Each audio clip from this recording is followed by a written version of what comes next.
Thank you so much, Mark. That was, oh, how are we doing on time? So are we? We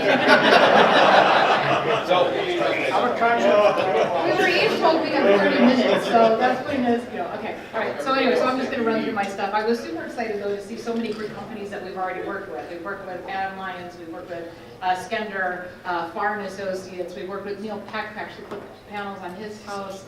It's just so exciting to see people who are actually making the differences and doing the work. DBHMS, we've seen so many designs by them.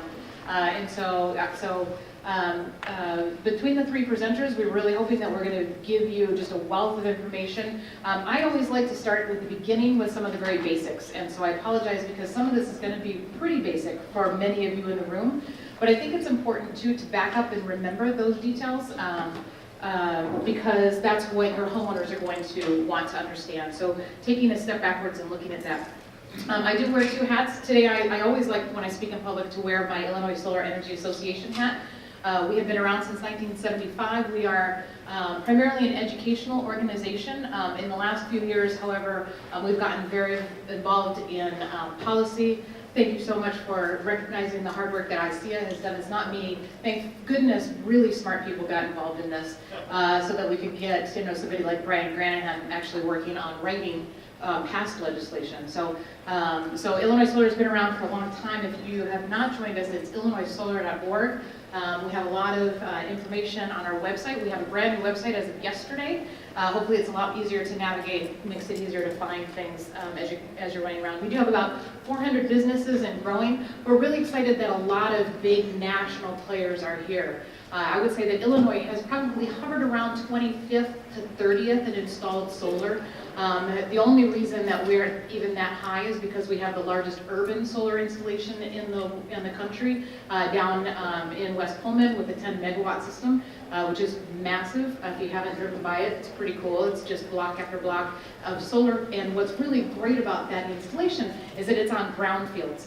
So it's land that we've already destroyed, so why not have it make power? We can't do anything else with it, so it's a perfect application. And when we get into the legislation, we did make sure that we carved some allocations out for that. So one of the things I'm going to do, I'm going to go through solar myths, and then we are going to touch a little bit, I think this is a little out of our order, touch a little bit on the Future Energy Jobs Act, go through some of the solar one, and then getting started with how you look at design.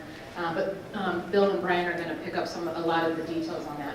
So even with architects today in Chicago, I very frequently hear any or all of the following reasons why you cannot do solar here. So I really, really enjoy the opportunity to talk to architects and builders for why you can. So the very first one that we hear all the time is it is too shady. Don't you know we have winter? We have gray, nasty days in January. I think we actually, for people who have solar on their homes, they probably only saw those systems operate about 5 days. Just because we had a lot of snow. That's okay, it doesn't matter. If you look at this map, there's a color coding down at the bottom that shows just how much solar irradiance there is. And in Chicago, we're not that far off of Miami or Atlanta, Georgia. One of the nice things about our systems is they will actually outperform those in the summer. We have cooler summers. We also have nice breezes. We don't have a lot of salt water in our air. And so we will actually outperform those systems. In the spring and fall, solar does remarkably well here. So yeah, we're going to have 3 months where solar is not fantastic, but that doesn't matter because if you look up until about 3 years ago, Germany led the world in solar installation, and they have the solar radiance of Alaska. So if Germany can do solar, Chicago surely can do solar. So don't let anybody tell you can't do that here. Secondly is that it's too expensive. Actually, during the Carter administration, this actually was my very first science fair project in 1977, 1978. So yes, I did help Jimmy Carter with that project. But you can see here, this is the panel prices. So it's not total installation prices. We're certainly not installing at 30 cents a watt right now. But this is the panel cost. And what technology has continued to grow and improve with this kind of a price curve. So this is really remarkable and incredibly exciting. I was talking to Adam Lyons earlier. When we looked at putting PV on his house about 10 years ago, solar was about $10 to $13 a watt. This morning I was pricing systems at $3. So the price in just a 10-year period has completely plummeted, and yet when we looked at that project back in 2009, if we were probably installing maybe about 150, 180 watt panel, and today's panels are typically around 300, 330. So the technology has doubled while the prices have plummeted at the same time. So definitely solar is not too expensive. In fact, one of the things that I love to say is that solar is, when you compare new solar to new coal, to new natural gas, to new nuclear, certainly solar is much, much cheaper. Our nuclear reactor is a little farther away, but it is far more efficient and a lot more friendly to use. So solar is much, much cheaper than anything else that's out there.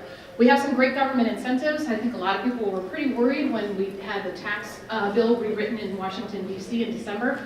There's a 30% federal tax credit. It's been on the books for a while now, since 2008. At 30% anyway, and it was on the chopping block, but I'm excited to share that there was large bipartisan sponsorship to make sure that solar survived that. So I think a lot of people tend to think that solar might be more of a leftist thing, but in reality, solar is apolitical. It doesn't matter. So solar both works with people whose motivations are primarily environment, but it also works very much for people who talk about national security, who worry about national independence, owning your own power, having independence at home. And so solar is very, very popular on all sides of the aisle. So we were really excited that that tax credit did survive. We'll see us stepping back in that in about 4 or 5 years, but that's okay, because as those prices continue to plummet, solar is getting cheaper and cheaper and cheaper, and we would like to have less dependence on government incentives, and there's not a lot of industries that can say that. In addition, we did pass some really strong legislation, the Future Energy Jobs Act, otherwise shortcut to FEJA. I wish we could have worked on that acronym. It's not my favorite, but and so basically what that is, and we'll get into that in a little bit more detail, but that is a renewable energy credit, or the clean attribute of your array. If you think of the fact that for every kilowatt hour that you are able to generate on your own roof, that's a dirty electron we did not have to buy from coal. We did not need to burn from natural gas. So there's a value to that. And so what a renewable energy credit does is assign that value to make a homeowner or a system owner whole on that investment. So whether it's wind or solar or a number of other things, but primarily those are the two that we see here. That's one of the benefits. We also have net metering. So if you over-generate, I actually have a homeowner who has a home spa. She's a huge electric user in the winter. Because of that, we actually have sized her system so that in the spring, summer, and fall, it's overproducing, and her electric bill, which was normally $400 to $500 in the winter, was $16 in December, January, February. She will have a March bill because she's used up all of her credits, but then she's going to start storing energy again through net metering. Yes? What is it, 1-to-1? Yes, for retail net metering, for homes and for buildings that have a less than 100 kW peak demand, they do get a 1-for-1 retail credit, meaning for every kilowatt hour of energy that you generate, you can actually bank that on your bill. You're not paid necessarily for dollars unless you're part of, and Bill, are you going to talk about a little bit more detail? Yeah, so for people who are not on hourly pricing or real-time pricing with ComEd, you should really consider it, particularly if you're a low user at noon, because your solar array would make power at noon, which is priced at a high point, and then you would buy back your power at night, which is really low electric prices. So you can play kind of the market of sell high, buy low to increase your savings even further. So we'll get into a little bit more of that, and there are some grants available for nonprofit. Another thing, people say that solar is too hard. I won't really go too much into solar hot water, which is unfortunate because I love solar hot water, but with natural gas prices, it's no longer that economically interesting.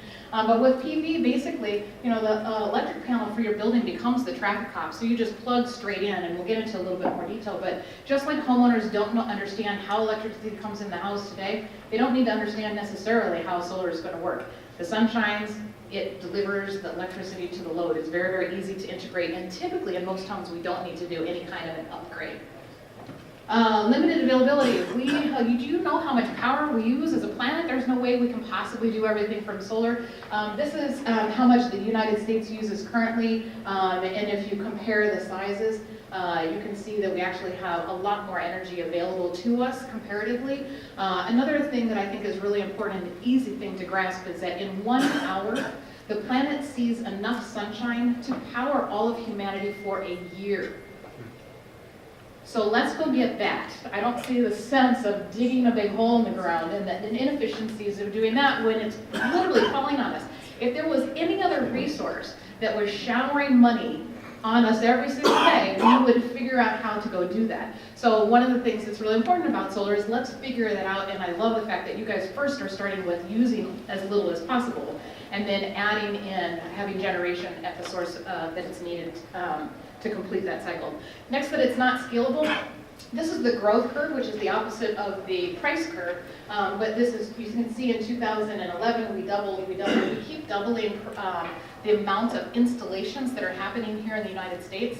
And a lot of folks say, you know, well, it doesn't matter what the US is doing. Germany and India, or sorry, not China and India are, you know, going to pollute the planet.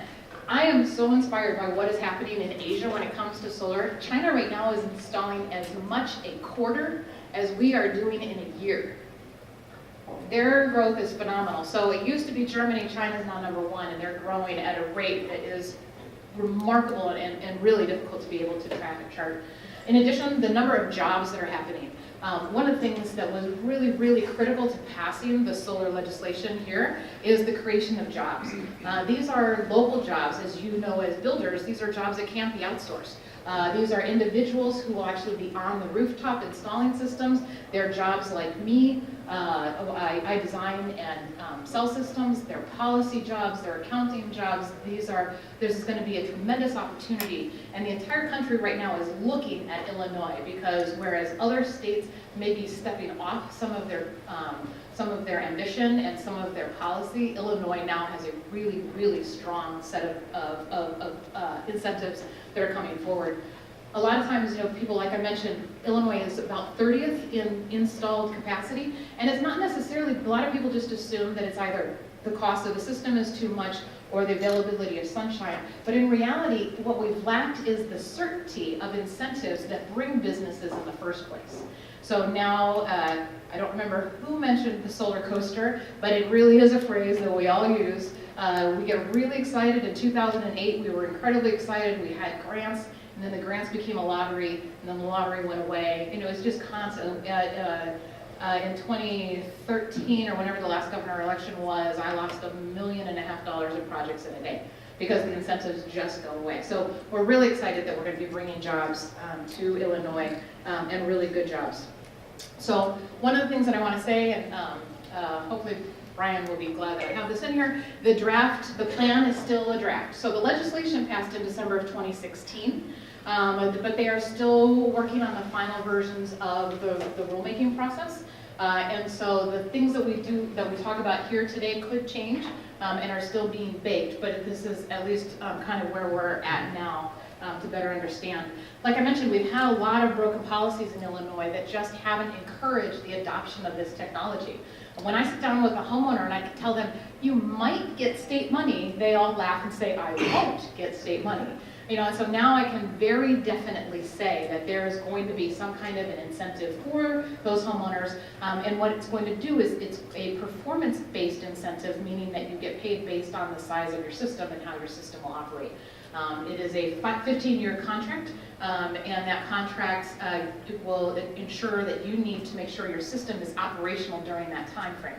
And the nice thing about that is that we make sure that these systems are not only installed, but they don't get neglected. They continue to have the operations and maintenance that is important, for strong performing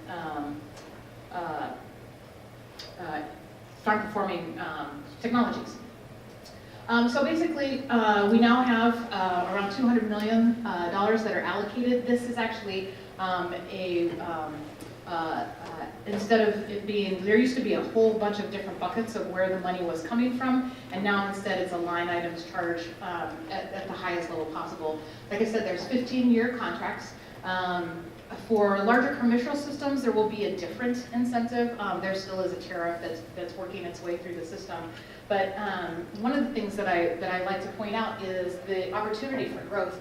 Right now in Illinois, we have roughly around 70 megawatts of installed capacity. And the goal is that by 2020, 2021, we're going to install 1,500 megawatts of installed capacity in just solar alone. So when I talk about jobs, when I talk about opportunities, those are the numbers right there. That is crazy growth. And we're really excited, not just because of the impact that it's going to have on individual homeowners, on the economy here in Illinois, but also on the carbon footprint that requires for our state. So it's a really incredible thing. Part of that is what's called community solar. So we did not really develop community solar in the past the way that we've seen it happening in other states. For those that aren't familiar, community solar is basically a group buy. So instead of putting solar panels on my home, and only about 25% of the homes nationally have a good roof for solar. This week, I probably spoke to at least 20, 25 homeowners. Less than half of them had a good roof. Most of them have dormers, have trees, have a number of different reasons why solar might not be good. So for those individuals and for businesses who maybe a lot of businesses don't own their building and therefore they don't necessarily have the roof rights, they'll be able to subscribe to a system that is designed and installed, probably in a farm field somewhere, or hopefully in a brownfield, certainly in the Waukegan. We've got tons of brownfield land all across this state, from the top to the bottom, from side to side. There's fallow land everywhere. So we're going to see these large, massive installations where people will be able to subscribe. So let's say, for example, maybe you only need 15 panels because you're a pretty low electric user, you've got a passive house, but somebody's got a couple teenagers, can never turn off their gaming systems, and are constantly streaming everything, like my sister's house, and maybe they might need 40 panels. And so people will be able to look at their electric bill and size their needs accordingly. So that we didn't really have a clear path forward for that. And so again, because business doesn't like uncertainty, we now, by having an actual platform and a structure, we'll be seeing a lot of those projects coming, and a lot. Not sure if people have noticed in the news, we're already starting to see some of those announcements about land grants and land contracts, so that those developers can get going and start to look at what they can put forward. In addition, one of the most exciting pieces of this legislation is we wanted to make sure that solar is not just available only for the North Shore, for the wealthy, but we also wanted to make sure that the people whose the largest percentage of their budget is actually going towards their energy bills, that they too could benefit by generating that power right when they need it and where they need it. And so there is something called the Illinois Solar for All program that will be able to incorporate some of those projects in a variety of different ways. And then there's also going to be a jobs training program as well, recognizing that we do need to make sure that we're training people in at-risk communities as well as the rest of the community at large. So there's a lot of things that were included in VIJA that we really like. For sake of time, Brian, are you going to go through some of the breakdown? Some of it. All right. I think you can probably want to share this one. Oh, so let me explain just very, very briefly what the adjustable block program is, and that is there's going to be a table, and these prices are draft only. This is not numbers that anybody can take to the bank yet, but basically what will happen is we've got, let's say if you're in the commented territory, there's capacities of how much we're going to be building, and then there is systems are broken down into various sizes. The lowest the smallest sizes will get some of the higher renewable energy credit prices, and then as the system goes up and they have more economies of scale, the need for that dollar amount and that dollar incentive starts to drop. In addition, not only there's the 30% federal tax credit, but also keep in mind too that businesses can depreciate that equipment. So they're going to need a lot less incentive for putting those programs together. There will also be fees associated to this. There will be approved vendors who will probably be the middleman in the contracting process, things like that. So these are not necessarily the numbers that are fully baked. So once the state actually has that, put some more things in place that Brian will go through, you'll see some price differences. But just to kind of show kind of roughly where we're seeing some of the numbers kind of play out and the breakdowns of the categories. One of the things that was really important to us is we do have under systems. Should not say 25, sorry. So it's systems under 20. Oh, you know what, this is, all right, this is correct. There was another slide on residential that I think I did. So systems under 10 kilowatts have a particular goal and a particular price point, and then we start to grow those. Someone had a question? Yes? You said that they can depreciate it. Are they tying it to the depreciation of the property, or are they doing it 7 years? Or is it 30 years? So it's accelerated depreciation on the value of the solar, And one of the things that I understand, but I'm not a tax expert, is in the tax bill that passed in December, it looks as though you can depreciate everything in the first year of the installation for commercial projects. So it's expense, then not depreciated.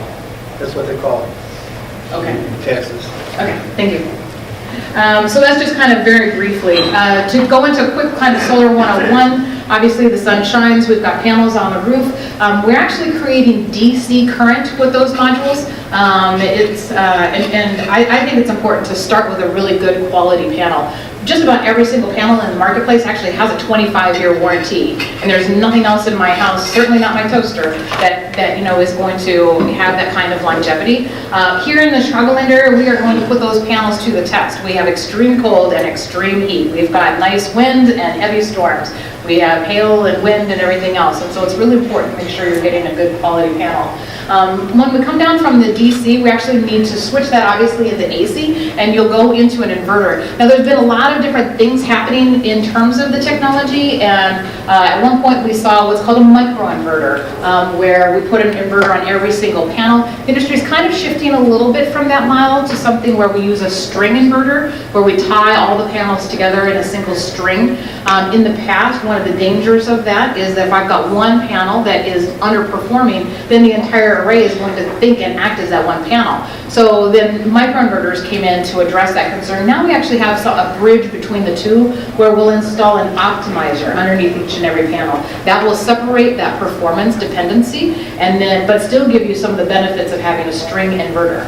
And so we'll bring all of that power down into the inverter and plug into the panel. Typically, I love if you're speccing a house and you're looking at a house, I think most new construction I'm seeing 200 amp inverters at least, but with a passive house, don't undersize your electric panel. I want to see at least 125 amp bus bar so that I can backfeed and get the proper amount of power so that the solar can integrate easily without having to do a line side connection. I'd much rather be in the service panel if I can. There's a number of safety disconnects and things like that, but basically the inverter will plug into the service panel and everything will happen. Most inverters today have an internet capability where I can run a Cat5 cable directly to a router. There are wireless options.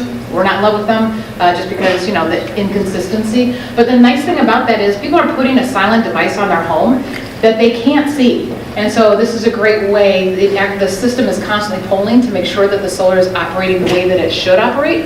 And so if it's not functioning, then the homeowner and whoever else they have designated, usually their solar installer, will be able to see that. And I can actually log in and look at this display at that individual home to see what's happening on the inverter to tell the homeowner what's going on. Most of the time it's just that their panels are covered in snow, and typically it's nothing that they need to worry about. So it's really pretty seamless stuff. Here's just a couple of examples of some systems. These are actually solar hot water panels next to the photovoltaic. On a flat roof, we're typically going to have a ballasted racking system, as you can see down in the bottom corner. And we'll get into a little bit more. From a homeowner's perspective, I typically always start here. If it's new construction, obviously that's quite difficult. I think this audience, more than any other audience that I often speak to people who have no idea what a kilowatt hour is and have never looked at their electric bill. I don't think anyone here in the room is in that case. But you know, obviously understanding what your load is first. The smaller the load, the higher the percentage that the solar can do. I was looking at someone's house this morning and they use 65,000 kilowatt hours a year. And I said, you need energy efficiency first, call me later. I do not have enough roof space in order to get that kind of a load. But always knowing where they're starting. So understanding the load first is going to be the most important.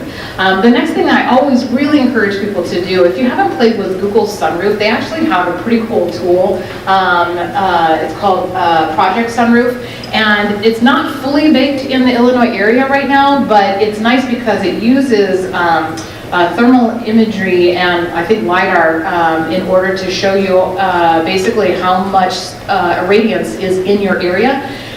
It's nice for me because when I talk to homeowners who are certain that their single-story home that has 5-foot oak trees sees the sun, but when I show them on satellite, you can't see your house, so the sun can't see it either. It is really, really helpful, but also, you know, really important to make sure that you're siting.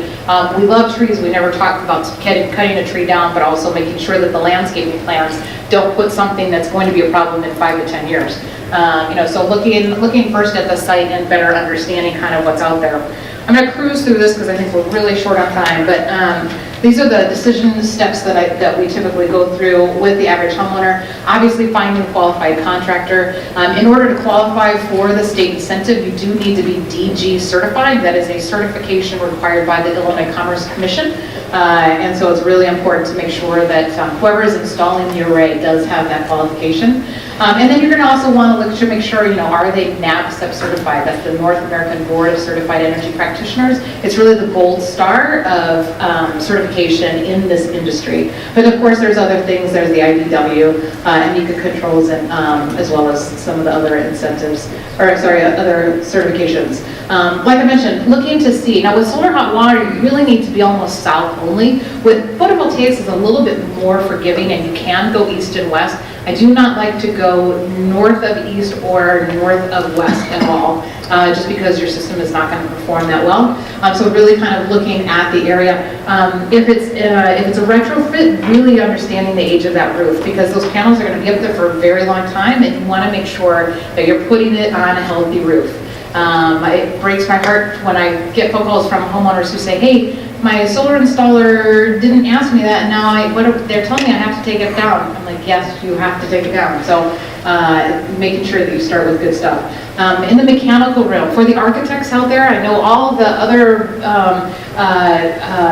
equipment people make the electrical room just a little bigger so that we can fit all the equipment, because we definitely need to also fit the inverter out there, and it's going to have some of the same guidelines and rules that an electrical panel. So the National Electrical Code does mandate some of the specifics around clearances and heights and things like that when it comes to the inverter. We also, all of the conduit needs to be specially labeled as DC current. So I think Bill's going to hopefully talk about solar ready and things like that. So making sure, Tom, did you have a question? Yeah, back on the pitch and complexity, we're doing a house right now. But when you're looking, there's a great tool out there called PV Watts. It's run by the National Renewable Energy Lab, and you can put the numbers in. Ideally, it's latitude less 10. And so here we want to see 33, and you're going to see about a 4 to 5% loss the flatter that system gets. If you're truly flat, we do recommend a minimum of 5 to 10 degrees, just so that you can try to pick up a little bit of that gain, but flat is not great at our latitude.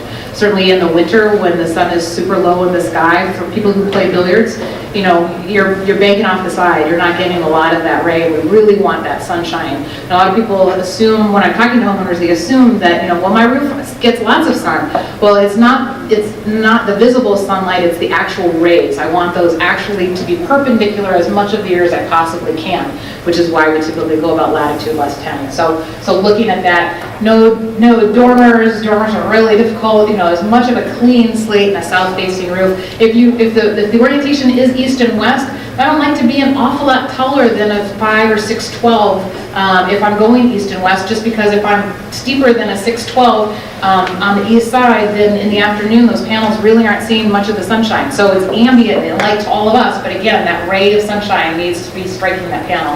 So making sure that the roof pitch is really important. A lot of municipalities have setbacks.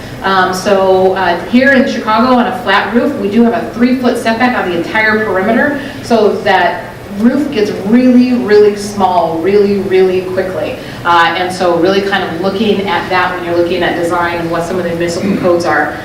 Many municipalities don't know, and so we do, as a best practice, recommend a 3-foot setback. The reason for that is just that it's primarily for first responders who might need to evacuate smoke out of an attic, so they need a way up.